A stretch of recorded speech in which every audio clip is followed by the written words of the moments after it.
I'm here at the Deadhorse State Park near Cottonwood, Arizona. It's a very beautiful place to be, as you can see, out here in the nice tranquil lagoon this morning. Anyway, I had a few thoughts I'd like to share through my vlogging.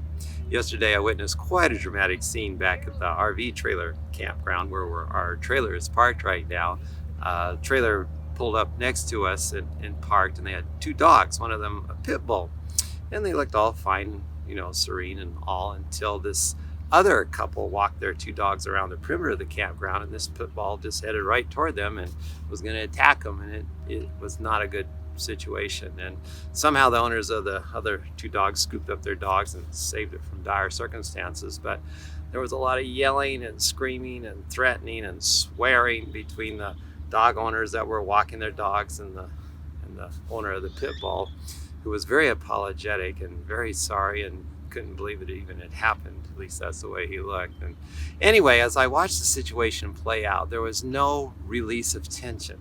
The two owners of the dogs that were going to be the victims there, they were really, really mad. I mean, they were swearing and threatening, and the man pulled out a gun and he said, "I'm going to shoot that dog, and that's why I have this gun." And the owner of the pit bull, I don't know, he did something wrong. He didn't have them leashed or something, and they should have been leashed. But he was very apologetic. He knew he was in the wrong. He knew he had messed up, and he just apologized and went like this, and "Please forgive me." But the two owners out there would not forgive him. They just kept swearing at him and yelling at him and brandishing the gun, and it was a horrible scene for quite a long time.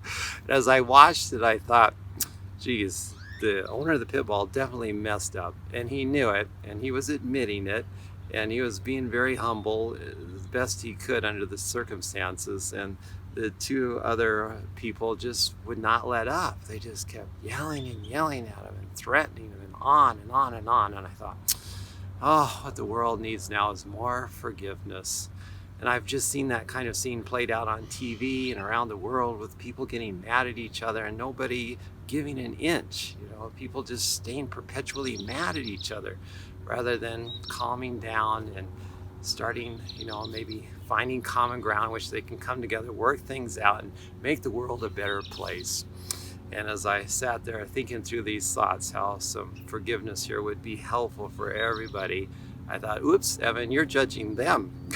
You need to forgive them for what you just saw. You need to forgive both sides. You need to forgive the owner who messed up by not keeping his dog leashed properly.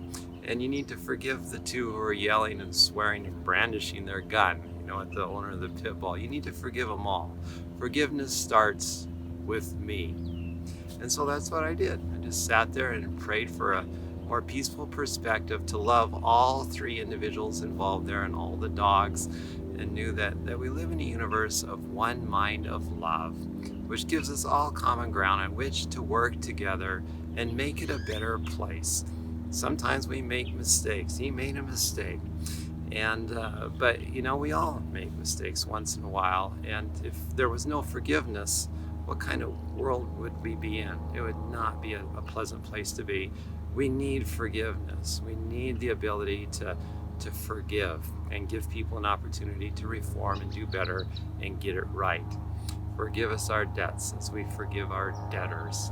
And anyway, that was the lesson I wanted to share with you. Forgiveness starts with me. I can't go out there and tell them how to live their lives and what they ought to do, but I can bless them with the spiritual truth that perhaps will reach their thought and help them find more peace next time something like that comes up. Forgiveness always begins with us.